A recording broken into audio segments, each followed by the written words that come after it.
Hello दोस्तों, मैं भंवर सिंह और आप सभी का स्वागत है। दोस्तों, किसी कवि ने राजस्थान के बारे में बहुत सुंदर लिखा है कि है हर पुरुष प्रताप यहाँ दुर्गा कर्मवती हर बाला, नारी के सौंदर्य शौर्य की गाथा सुनाती पर्वतमाला, समृद्धि वधु नित पहनाए लिए हाथों में वरमाला, भारत की ये पावे पुण्य धरा अपना राजस्थान निराला। ये राजस्थान जिसकी आन बान और शान इतिहास के पन्नों में भरी पड़ी है, यहाँ की यश गाथा एक से एक गौरवान्वित करने वाली है। उन्हीं में से आज आपको एक और गौरव गाथा सुनाने जा रहा हूं, जिसको सुनकर के आपको बड़ा फक्र महसूस होगा। साथ ही साथ इस घटना से जुड़ी एक और घटना है, जो दोनों ही घटनाएं बड़ी ऐतिहासिक है, बड़ी वीरतापूर्ण वीरांगनाओं के बारे में है। तो दोस्तों चलें उस घटना को बताते हैं। जी हाँ दोस्तों, बात है 1660 की। 1660 में किशनगढ़ एक रियासत हुआ करती थी, छोटी सी, जो अजमेर के पास में आज किशनगढ़ जो शहर है। दोस्तों, जोधपुर के महाराजा उदय सिंह जी, जिनको मोटा राजा भी कहते हैं, उनके पुत्र थे किशन सिंह जी। उन्होंने इस रियासत की स्थापना की थी। उनके नाम से पीछे उस रियासत का नाम किशनगढ़ रियासत है। और उस किशनगढ़ रियासत में उन्हीं वंशज में से आगे जाकर के हुए हैं रूप सिंह जी, जिनकी एक पुत्री थी जिनका नाम था चारुमती, जो दिखने में बहुत ही सुंदर थी, सुशील कन्या थी और स्वाभिमानी कन्या थी।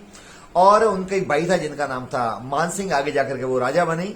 उसी समय वहां बुढ़िया चित्र लेकर के वहां चित्र बेचने के लिए आई, बहुत सारे चित्र लेकर के आई।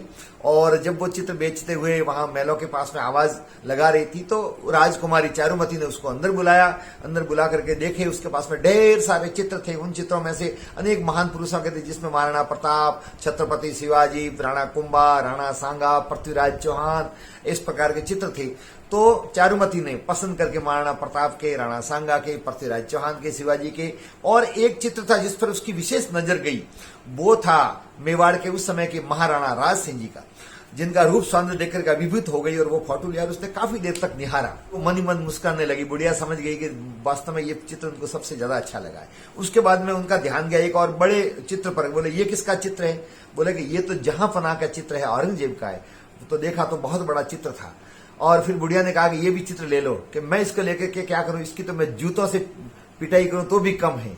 और उसने फिर हंसते हुए कहा कि चलो कोई बात, तू कह रहे तो ला फोटो ला इधर। वो फोटो ला करके रख दिया। उसके बाद में अपनी दासियों को बुलाया, सहेलियों को बुलाया और चप्पल सहित अंदर बुलाया, चप्पल ला करके। और फिर कहा कि इस फोटो पर इतने चप्पल मारो तो उसे बिखर जाए। और इतने जूते उसने उस फोटो पे मारे सहेलियों ने और राजकुमारी ने कि वो फोटो बिखर गया। और फिर बिखरे हुए टुकड़ों को कहा कि ये ले जाओ और जाकर के औरंगजेब को कह देना कि किशनगढ़ की राजकुमारी चारुमती ने तुम्हारे तस्वीर पर इतने जूते मारे कि ये तस्वीर फट गई। और बुढ़िया को कहा कि नहीं बताओगी तो तुम्हारे बच्चों की सौगंध है, तुम जब भी दिल्ली जाओ तब ये बात बता देनी। वो दिल्ली से ही आई थी। तो दोस्तों, बुढ़िया वहां गई, जाकर के और संदेश भेजा औरंगजेब को, ये सब कुछ बताया। औरंगजेब आग बबूला हुआ, होना ही था, भारत का बादशाह था, इस प्रकार का अपमान कैसे सहन करता। और उसने संदेश भेजा किशनगढ़ में रूप सिंह जी। उस समय रूप सिंह जी की मृत्यु हो चुकी थी और उनके पुत्र मान सिंह जी वो राजा बन गए थे। संदेश भेजा कि मैं तुम्हारी बहन से शादी करना चाहता हूँ, डोला में भेज रहा हूँ और सेना भेज रहा हूँ, तुम वहां पर व्यवस्था करो और तुम्हारी बहन को मेरे यहाँ पर भेजो। प्रस्ताव को स्वीकार कर लिया। ये समाचार जैसे ही चारुमती को मिला तो चारुमती बहुत दुखी हुई, उसका स्वाभिमान अंदर से जागा और उसने निश्चय किया कि मैं जहर खा के मर जाऊंगी, लेकिन मैं कभी भी मुगलों के हरम में नहीं जाऊंगी।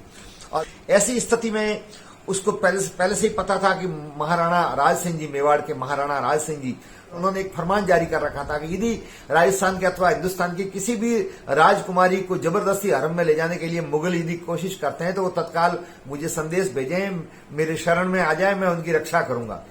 तो उसने अपने सिपाही के साथ में एक पाती अर्थात पत्र लिख करके भेजा। उस पत्र के अंदर लिखा, मेरा भाई मेरी शादी औरंगजेब के साथ में करना चाहता है, वहां से डोला आ रहा है, फौज भी आ रही है, ऐसे में मैं किसी भी हालत में मुगलों के हरम में शामिल होना नहीं चाहती, अतः आप आए और मुझे हरण करके ले जाएं और मैं आपकी जीवन संगिनी बनना चाहती हूँ। राज सिंह ने जैसे वो पत्र पढ़ा तो पढ़ते ही निश्चय किया कि मैं इस कन्या की रक्षा करने के लिए जाऊंगा और इसको ब्याह करके यहाँ लेकर के आऊंगा। उन्होंने अपने सभी सामंत और सरदारों को इकट्ठा किया, उनसे सबसे वार्ता की। वार्ता करने के बाद में निश्चय हुआ मेवाड़ की सेना तैयार की। और आपको पता ही है, मेवाड़ की सेना में मेवाड़ का सबसे बड़ा ठिकाना, मेवाड़ के उदयपुर महाराणा परिवार, राज परिवार के अलावा सबसे बड़ा ठिकाना था, वो था सलुम्बर।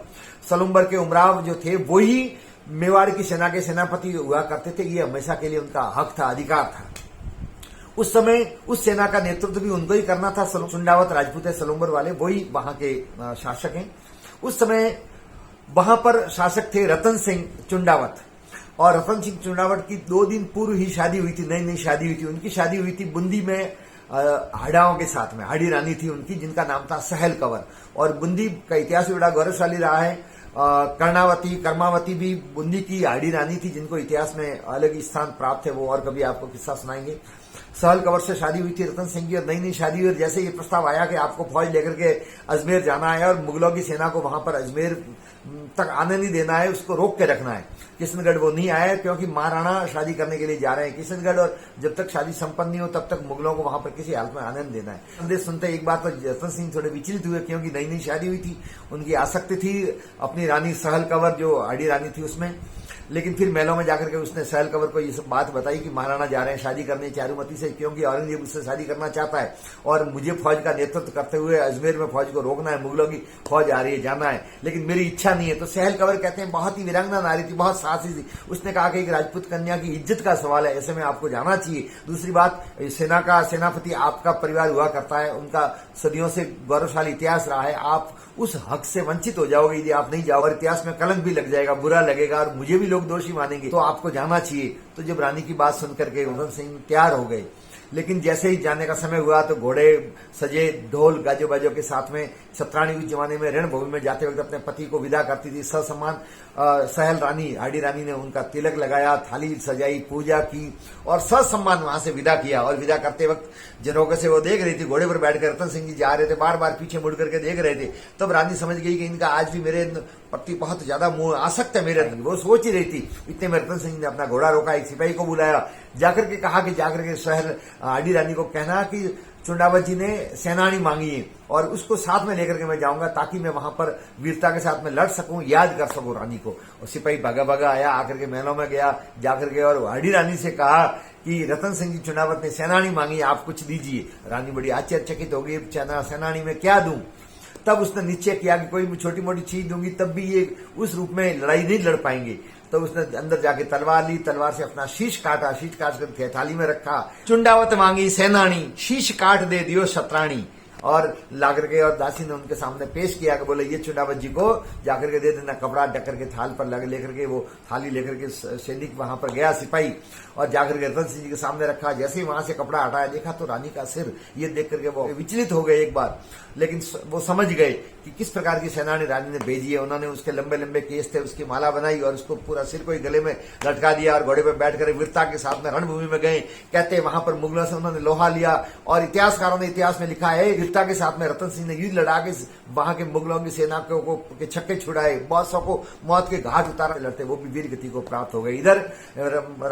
इधर महाराणा राज सिंह जी घोड़ों के गाजी बाजे के साथ में किशनगढ़ जाते हैं, धूमधाम से उनका स्वागत होता है, और चारुमती की धूमधाम से वहां पर शादी होती है। शादी होने के बाद में और फिर वापस वहां से विदाई होती है। विदाई में चारुमती को अपनी महारानी के रूप में लेकर के आते हैं उदयपुर में भी इसी प्रकार से स्वागत होता है, और दोनों वहां पर रहते हैं। तो दोस्तों, इस प्रकार से चारुमती का विवाह हो जाता है। वो हरम में जाने से उसको महाराजा राज सिंह जी रोक देते हैं, और चारुमती का निश्चय भी वहां पर काम आता है। साथ ही साथ इसके पीछे वीरता के साथ में जो साहस और पराक्रम दिखाया रतन सिंह ने, उसके पीछे पूरा का पूरा बलिदान आड़ी रानी का था। तो दोस्तों, ये दोनों ही घटना एक साथ में घटित हुई। तो ये राजस्थान की हमारी गौरव गाथा थी, ये थी यश गाथा। आपको कैसी लगी? कल आपको एक और महत्वपूर्ण ऐतिहासिक जानकारी उपलब्ध करवाऊंगा। तब तक के लिए आप सबका बहुत बहुत धन्यवाद। आप वीडियो को लाइक करें, शेयर करें, कमेंट्स करें, चैनल को सब्सक्राइब नहीं किया है तो सब्सक्राइब जरूर करें। आप सबका बहुत बहुत धन्यवाद। जय हिंद।